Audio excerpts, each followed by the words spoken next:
Welcome to another edition of the Bears Den on WHYS Radio, and today I am joined by a seasoned, nationally acclaimed, award-winning guitarist with a new solo debut album, The Axemen Unleashed. Let's welcome Mr. Joe Riley. What's up, Gary? Hey, we're doing great today. I'm glad you could join us all the way from Cincinnati, Ohio. Uh, Could you start out today with telling us some of your musical influences and the long career you've had and how your growth as an artist has proceeded? Cool, man. Yeah, Gary, dude, this goes back a long time. Man, I grew up in basically the '80s was my heyday for learning guitar. As a kid, and I grew up around all that '80s stuff. Man, I love the Ozzies and Randy Rhoads is one of my biggest influences. The Steve Vais and all those hair bands that came out back then. They were what kind of spawned me into what I am today, I guess. So I'd say as far as like my influences and background, that's a lot of what I studied. I come from a musical family. My dad did a lot of writing out of Nashville. He's based out of Cincinnati, but he did some writing for artists like Ronnie Millsap. Those guys would buy his catalogs, and he would shop that around down there. And then I got a cousin that played keyboard for David Bowie. His name's Rick Fox. So the whole family basically is musicians. So I grew up in that kind of household and family. But I was different than the rest of them because I wanted to be the crazy rock star guitar player. So I jumped out of that, and like I said, there were a lot of country in the family, country music, and I hated it, to be honest with you. So the whole influences of the Ozzies and the Motley Crues, and then of course Metallica and all these guys were coming out when I was a teenager, and I really jumped onto that and then latched onto it. So I started playing guitar around 1985, 86, 87-ish, somewhere in there. When all those hair bands were really big, getting into bands, right out of the gate in high school. And it's funny because when I was a kid, I was playing these bands with guys that are so much older than me. I was 17 years old in bands with guys that are like, 25 years old, playing local bars that I shouldn't even be in there. But they were sneaking me in just so I could play the show with them. So it's kind of funny how that went that route. But it is as a young kid too, I started, competing with the guitar, and getting in every guitar competition I could possibly get in. And this, like I said, this is more like the late '80s going into the early '90s when that was kind of a thing. And I won. I won quite a bit. I got quite a few number one trophies, including one in the nation, which was kind of cool back then as a kid. But from there, I jumped out of that, and then like I said, played around town here in Cincinnati for a few years doing the cover band thing, and just trying to get my feet wet and understand what I was going to do. And then around 18, 19 years old, I landed a gig with a band that was doing a little touring. So we did our first road date, and shot up north, actually kind of in your neck of the woods. We went up to Chicago. I went up around the Green Bay area, and did a bunch of things up around then, back then, and scared to death, by the way. But as I got back from that, I started moving around to different bands, and like I said, trying to find the right players and all that, and had a few good things come along where, like, I had Metal Blade interested in one of the bands I was in, which kind of fell through before it really took off, but it was a lot of fun. But then I kind of got discouraged, and I landed a gig with an Ozzy tribute band around 1995, 96, somewhere in there, maybe 97-ish. It was Mr. Crowley, and I don't know if anybody's ever seen that, but, we traveled a lot around, the United States. So I did that for about 4 years, paying homage to Ozzy and Randy. Obviously, like I said, Randy Rhoads is a huge influence on me. So Great guitarist. Did that for about 4 years. And then from there, I jumped into a band called Liquid Fire, which was the drummer from the Ozzy tribute band. He and I started Liquid Fire in the U.S. version. There's a Europe version that came out later, but we were the U.S. version. And we went through several record deals, had some success with that. I got to befriend a lot of really well-known superstar country stars. Did some shows with some of them, and it was kind of my first experience on big tours where I was playing arenas and opening up, in front of 15,000 people. So that was a good experience for me. But I realized pretty quick that, that was a country Southern rock kind of thing. It got some radio play. We had a song called "Crank It Up," which is hit radio nationwide. Um, it really wasn't me as much as what I wanted to be. I love the whole heavier guitars and all of that. So I'd say after I left that around 2009, I went to a band called the Mighty Swine, which anybody knows who David Chastain is, or was, I guess. It was his bass player from that band. They had a band called the Mighty Swine, and they hired me to play guitar for them. And we put a little EP out, and then put a music video out for a song called Lust, which did really well. And then some record deal things kind of were a little squirrely with that, so I jumped ship from there.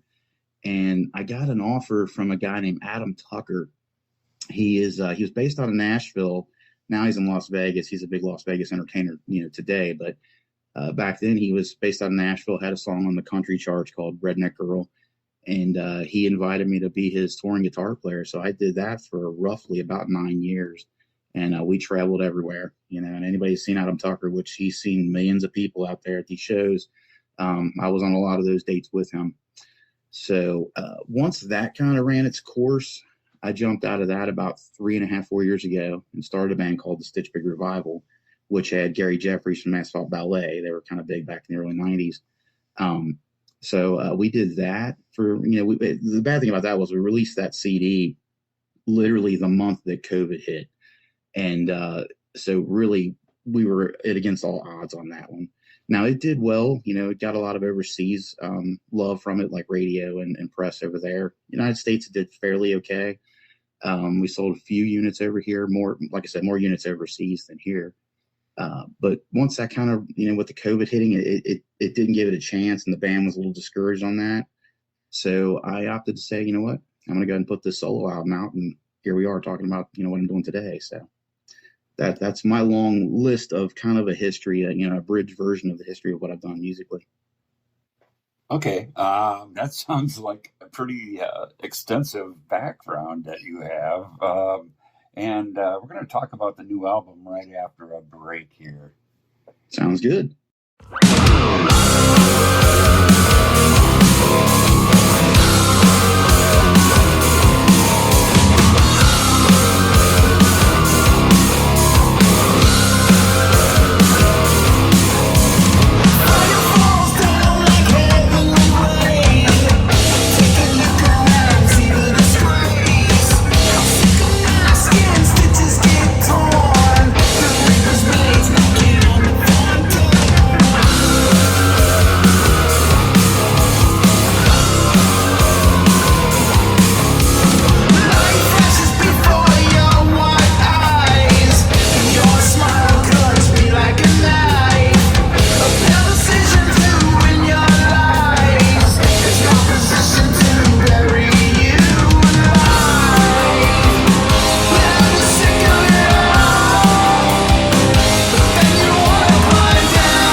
And back in studio, and we have Joe Riley, the Axeman Unleashed is the new album, and you can tell the influence on that from Randy Rhoads and from the Mr. Crowley band that you were in.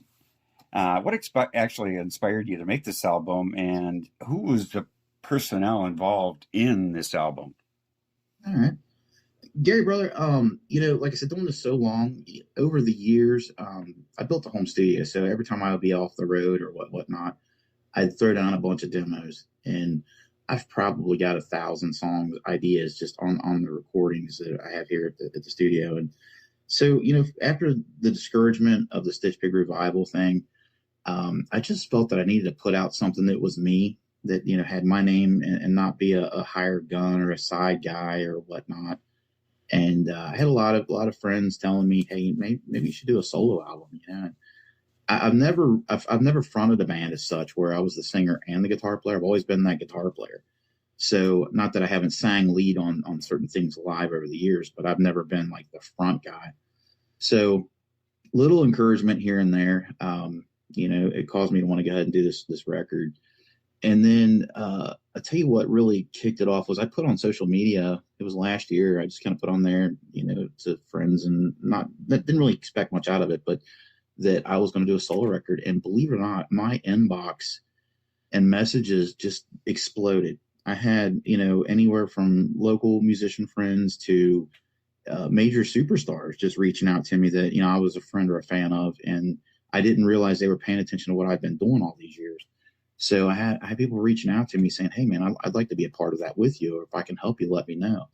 So that kind of gave me the little incentive that maybe I should do this. And the irony of all this was at the same time last year, my wife and I had decided that we were going to take a anniversary trip to California. So we went out to LA, and I got to befriend, like I said before, Randy Rhoads' family, Kathy, and her husband, Rich, and then his brother, Kelly. I spent some time out there and got to talk to quite a few other fellow, you want to say rock stars, I guess they are. But really getting the insight that this was what I needed to do. I needed to do this record. So, with all their encouragement, they were all like, "Please, let's see what you got," So I came back home and immediately started answering these messages. And I had so many people reaching out, and some of the people that are on the album with me that wanted to be a part of it were Steve Feldman from Iron Butterfly. Now, he was in the band in the 1989-1990 era, which was when they did the 20 Years at Woodstock concert. That's Steve singing. Steve reached out to me, and he wanted to be a part of it. So, obviously I thought, well, let's write a song together. Tony Franklin, who played with The Firm, Blue Murr, Whitesnake, Tony, is a part of it as well. And I also brought in Scotty Page from Pink Floyd to do saxophone on one of the tracks. Another friend of mine, Mr. Dibbs, he's a DJ, but he's worked with big bands like Atmosphere. I mean, they've toured the world. These are huge bands from that genre. These guys just reached out and said, "Hey, man, I want to be a part of what you got."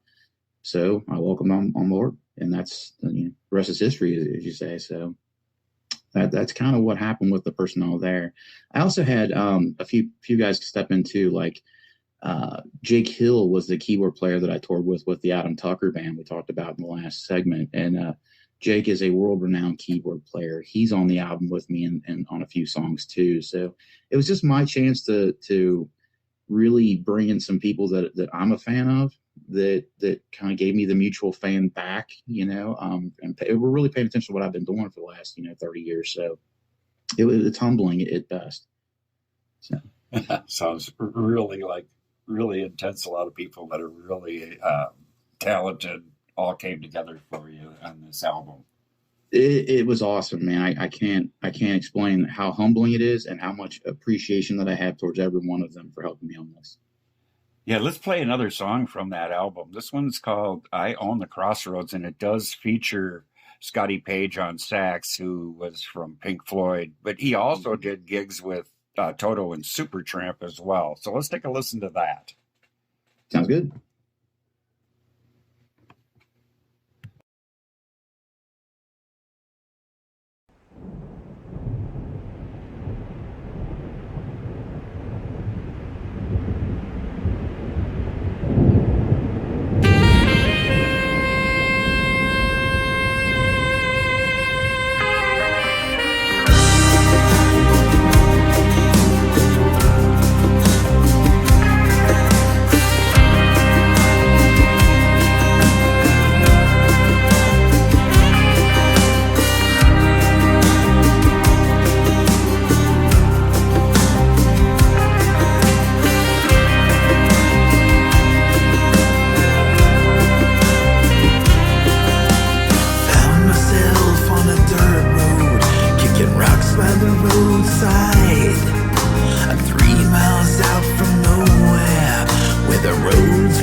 to change. A shadow of a lonesome stranger began to walk my way. He looked lost and seemed frightened, with his guitar case in hand. He asked me if I'd like to teach him to play better than any man. Said, son, you're looking for fortune, but you won't find it round here. Fame is all I can offer you, and to teach you about fear.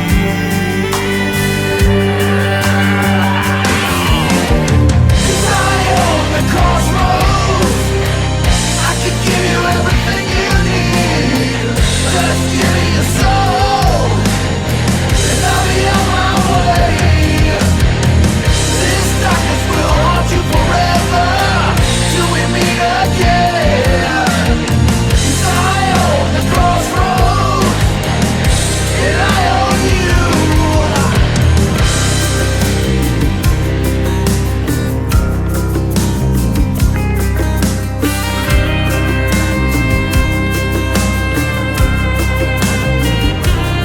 He said, Mister, please, if you teach me, I'll give up all that I have. My heart, my soul, and my freedom, to play better than any man. So I looked in his eyes and told him, sign your name on the dotted line. The sky had filled with lightning as the time began to unwind. Son, your wish is granted. Play for all the world to see. Go and find your fame and fortune, but now your soul belongs to me.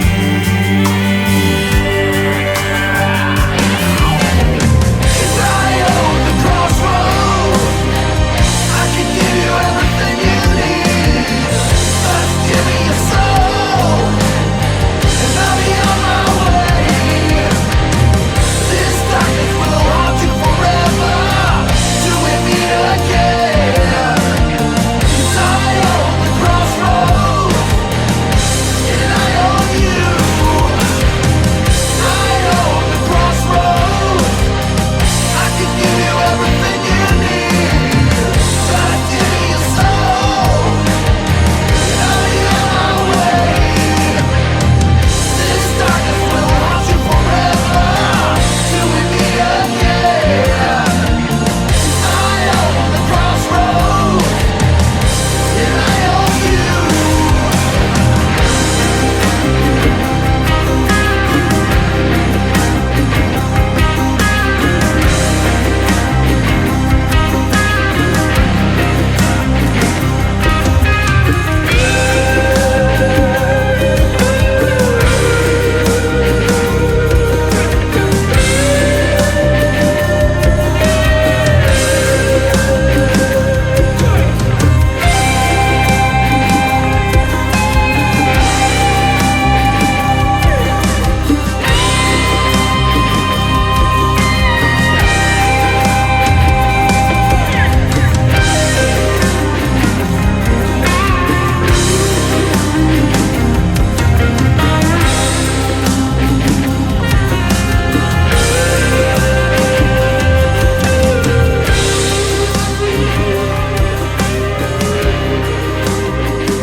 And back with you on WHYS, The Bears Den, with Joe Riley, guitarist extraordinaire, and the Axeman.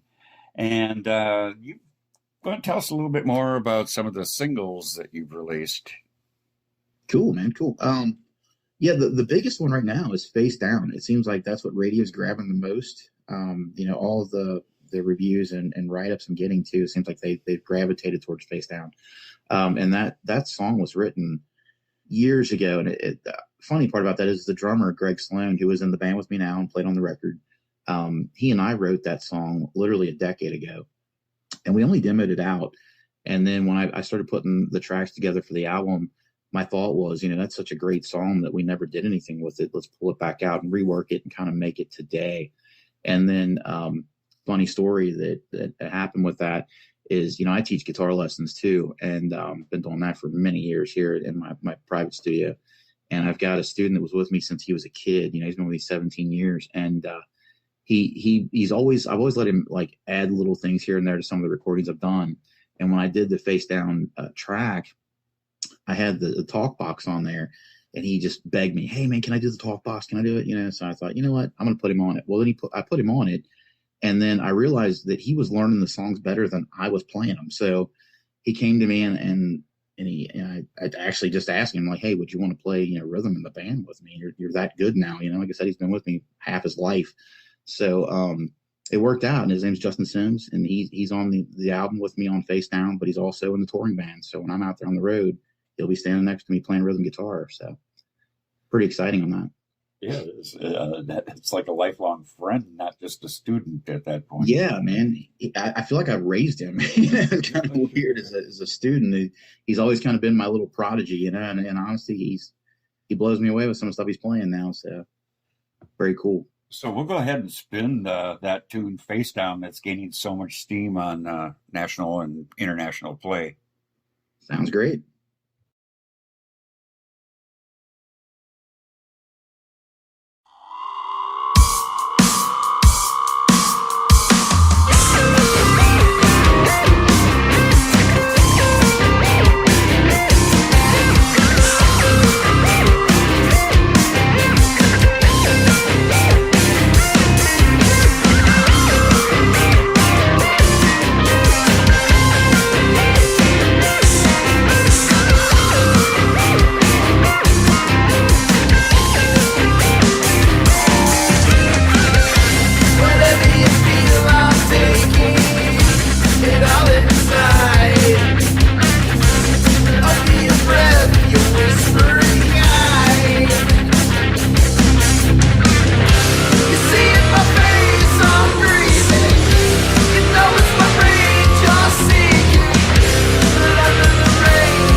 And back in studio on WHYS, the Bears Den with Joe Riley. And that one was called Face Down.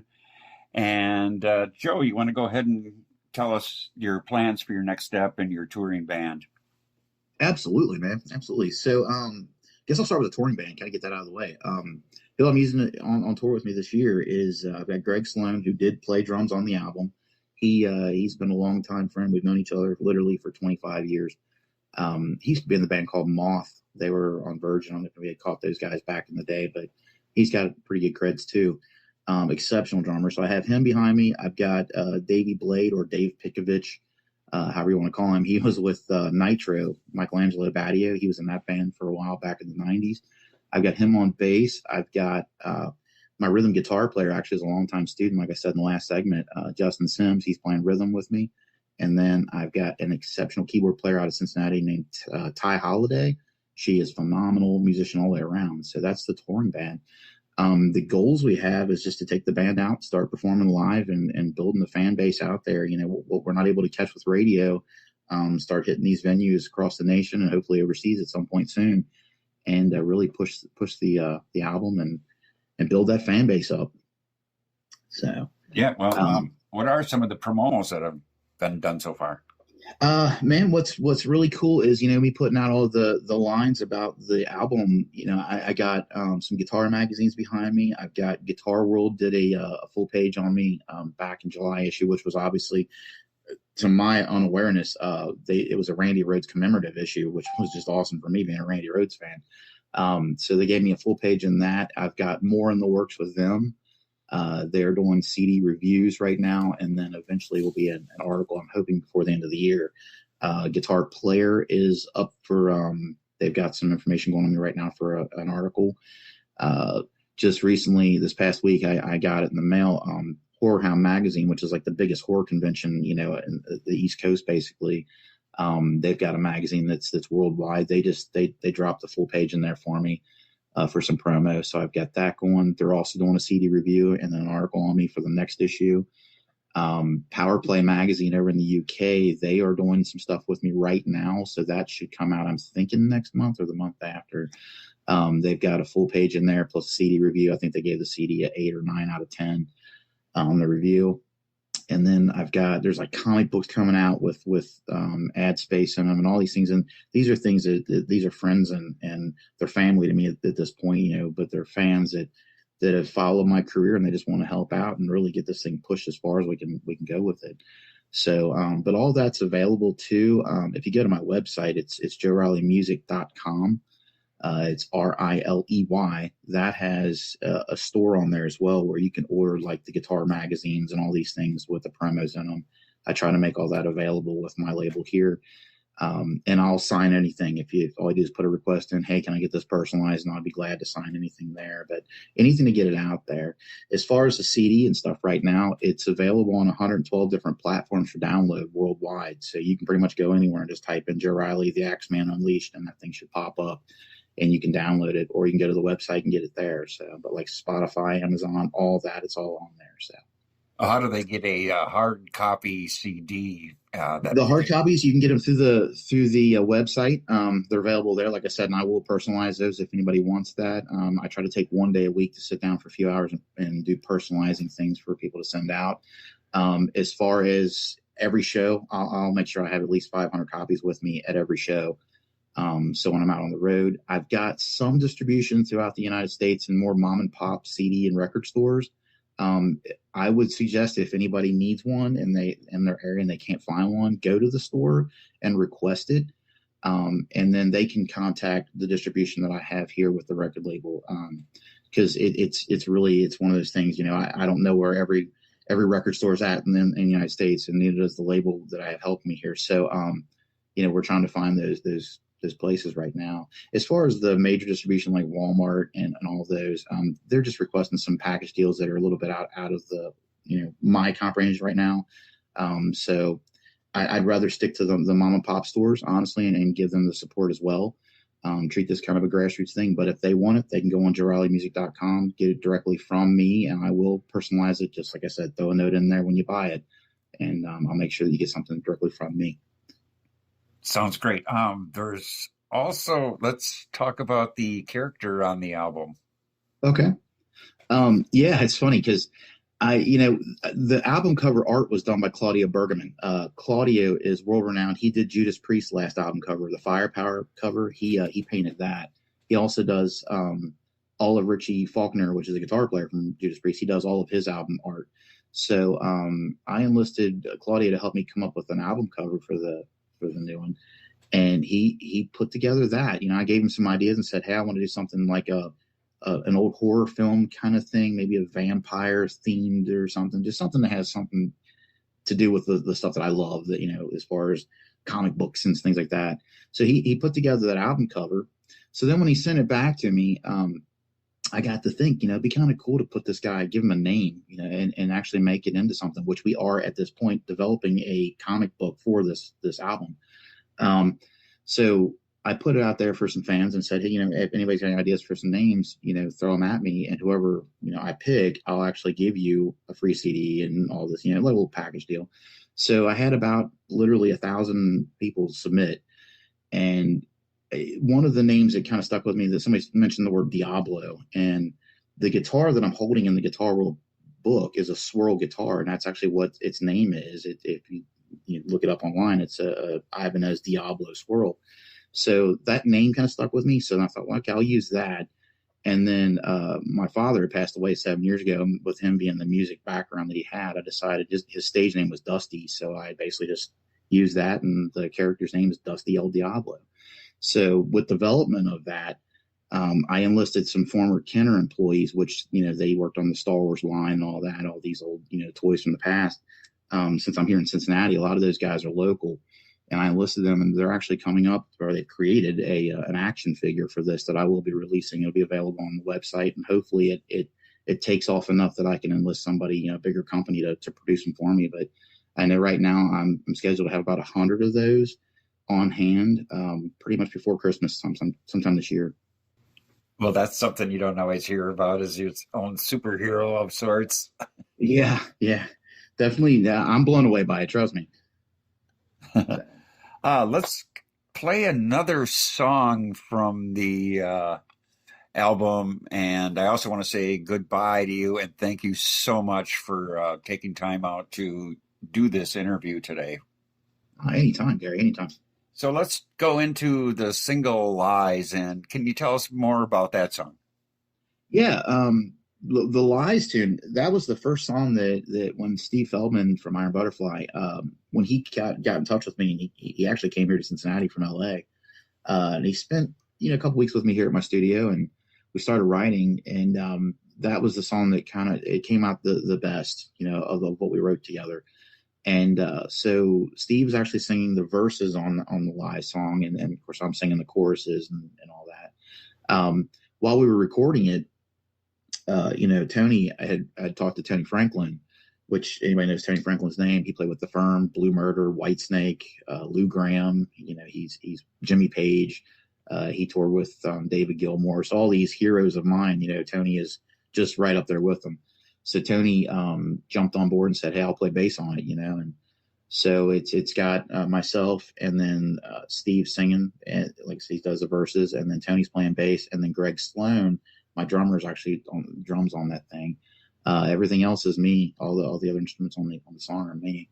But we dropped it as a little single last year in the video, and it seemed to do all right, So I would say it's one of my favorite songs on the album, definitely for sure. And let's tell everybody where they can find that album again, and your website for more merchandise. Yeah. I'll tell you what, if you go to the website, it's joerileymusic.com. It's JOERILEY music.com. Everything is on there. I've got links to go to the websites, like I said, Facebook, Instagram, all that. You can link right off of that site to any of those. You can download the album from there, as well as order copies of it, magazines, posters, t-shirts, all that stuff is available on the website. If you look up for the song, or you want to try to find the album to download it anywhere else, Spotify, Amazon, iTunes, it's on every platform. Like I said, it's 112 platforms worldwide. Just about anywhere you go, just type in Joe Riley, the Axeman Unleashed, and it's going to pop up. So that's your best bet to find it anywhere there. And like I said, if you order directly from me on the website, Just put a little note in there when you order it, and I'll personalize it to whoever purchases it. So thanks again. Here is Lies then. awesome. Thanks, Gary. You have a great day.